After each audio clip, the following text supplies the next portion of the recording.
Ketika setan, ketika hawa nafsu mengendalikan Anda, hei, kiri, Anda harus kiri. Kanan, kanan. Duit orang, ambil. Sesungguhnya Anda sudah di bawah kendali setan, di bawah kendali hawa nafsu. Dan menurut Al-Quran, itulah keadaan mempertuhan itu. Keadaan mempertuhan itu keadaan yang seperti itu. Dan keadaan umat muslim di hadapan Muhammad itu persis seperti itu. Kalian menuruti kemauan Muhammad. Muhammad mengendalikan, menguasai hati kalian. Makanya saya bilang, Muhammad yang ada di hatimu itu buang, ganti dengan Yesus. Jikalau Yesus yang ada di hatimu, hei, kau di bawah kuasaku, lakukan apa yang ku mau, maka kamu akan selamat. Itulah yang Bapa mau. Bapa di sorga menginginkan supaya semua orang takluk kepada Yesus yang diutusnya. Itu inti ajaran Kristen kayak begitu intinya. Kalau Anda baca Injil dari A sampai Z, intinya cuma itu. Hiduplah sesuai dengan firman Tuhan. Dan firman Tuhan itu sudah menjadi manusia dan namanya Yesus. Kepadanya lah kita harus menaklukkan diri kita. Ketika kita menaklukkan diri kita kepada Yesus, sesungguhnya di detik yang sama kita sudah menaklukkan diri kita kepada Bapa di surga. Itu inti kekristenan. Makanya Yesus ingin supaya semua orang hidup seperti Yesus. Jangan seperti Muhammad. Hanya ada lagunya itu. Ku mau sepertimu Yesus, disempurnakan selalu. Tuh. Jadi supaya semua orang seperti Yesus, karakter Yesus. Begitu. Itu intinya kekristenan.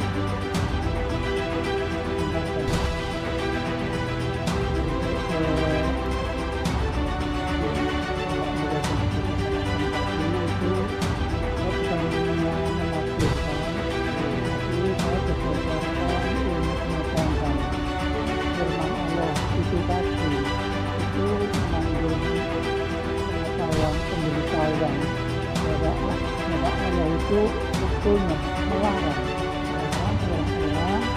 yang memiliki hawa nafsu. Jadi tadi seperti itu, tidak cuma orang Islam, semua. Oke, apakah Allah melarang orang menuruti Muhammad?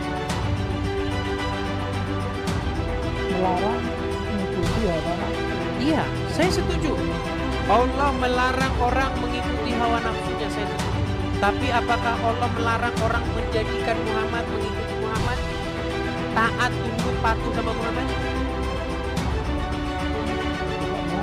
Justru malah diperintahkan kan? Iya, tapi itu kan tidak berdasarkan nafsu. Oke, baik. Di dalam Quran ada satu ayat yang berkata, wa may yantiqu anil hawa in huwa illa wahyu yuha. Tidaklah yang diucapkan oleh Muhammad itu berdasarkan oleh hawa nafsunya, melainkan berdasarkan apa yang diwahyukan kepadanya. Betul? Baik, ada satu statement Muhammad yang sangat cetar membahana. Apa statement Muhammad? Ingat, omongan Muhammad itu bukan hawa nafsu ya, tapi berdasarkan wahyu. Perhatikan, nih. Di dalam sebuah hadis, perhatikan ini. Ya, apa kata Muhammad? Perhatikan.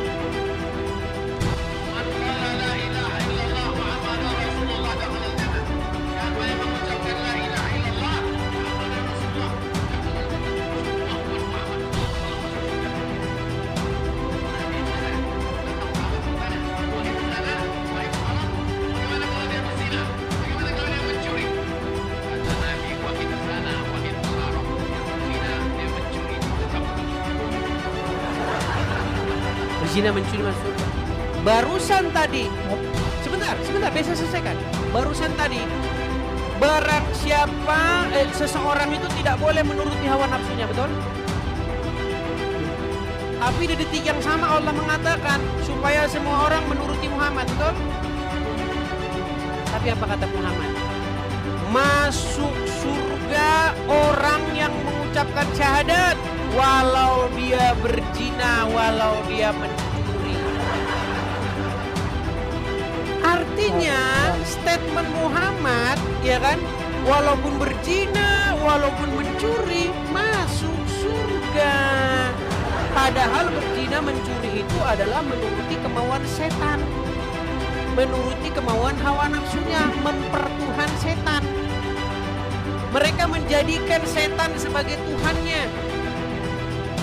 Itulah kenapa mereka berzina, itulah kenapa mereka mencuri.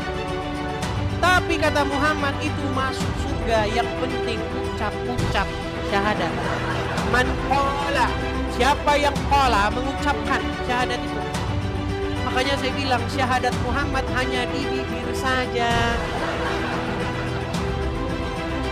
Nah, begini kan. Silakan. Kamu itu berzina orang Islam. Lalu yang punya keimanan, lalu pun seperti itu akan masuk. Tapi begini kan, kalau itu mahal hati, walaupun dia masuk surga karena dia mempunyai baju, dia juga masuk neraka dulu. Setelah dosanya habis, dia sudah lagi neraka, dia baru masuk surga begitu. Yang sekarang begitu. Baik. Sekarang begini. Oke. Adakah hadis itu menyebutkan bahwa mereka masuk neraka dulu?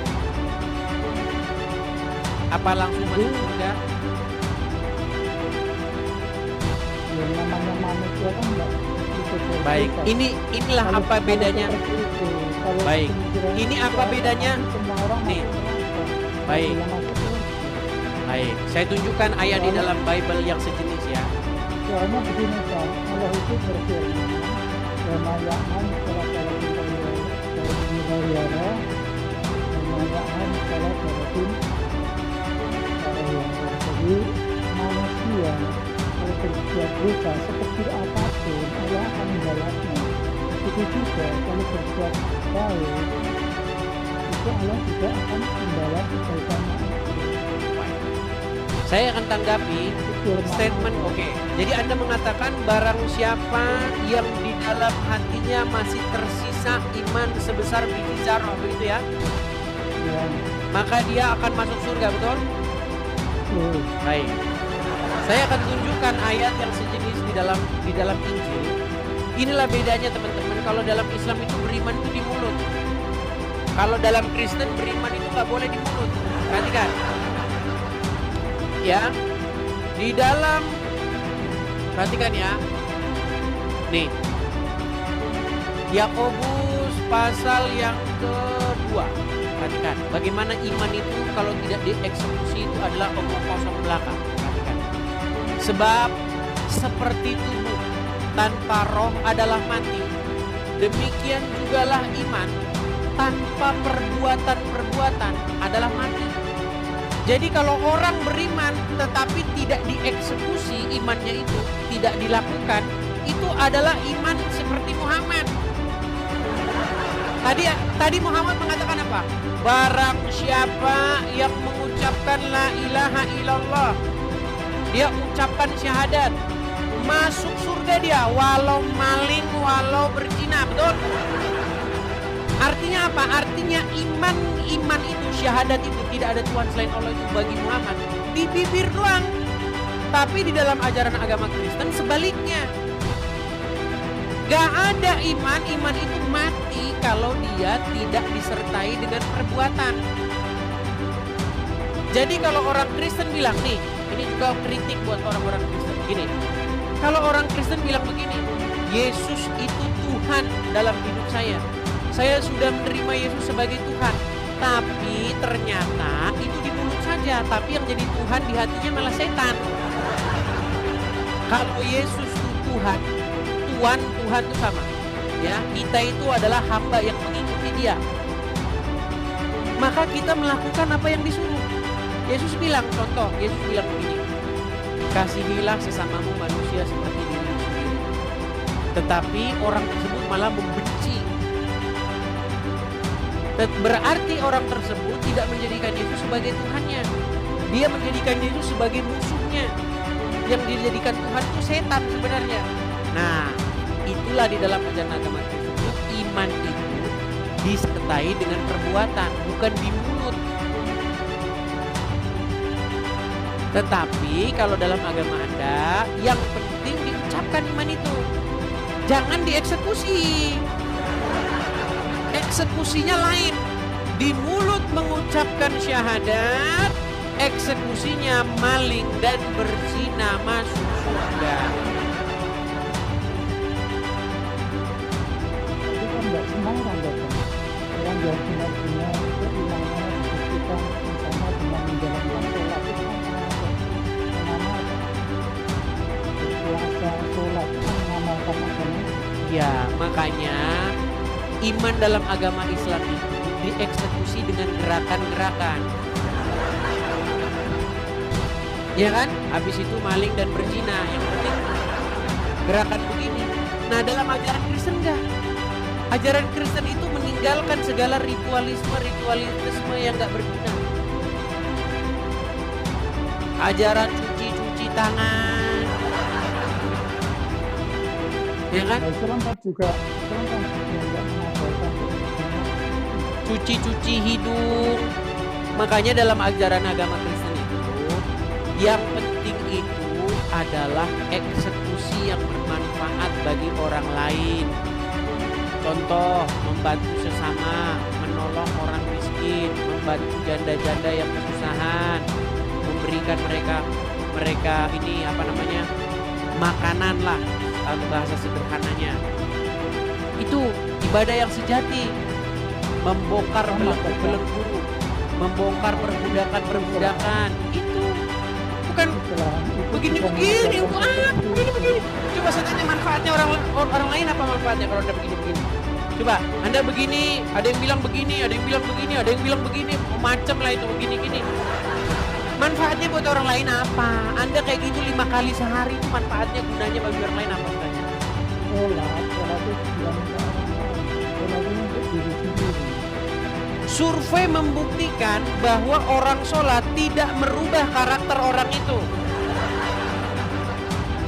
Ketika orang sholat, habis itu nggak berubah ininya. Begitu banyak orang sholat, habis sholat dia bahkan habis Jumatan mereka langsung merusak yang itu, yang di Sukabumi kemarin.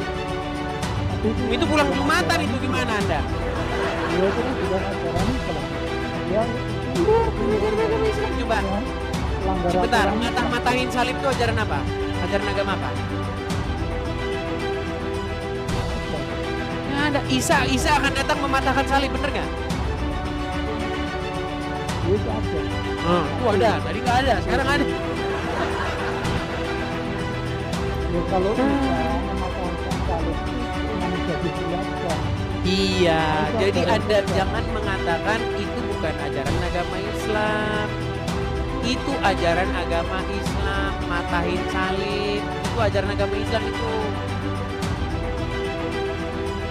Oke lah, Pak D, kita undang dulu muslim yang lain ya. Kita lanjut lagi besok ya. Oke, baik, terima kasih.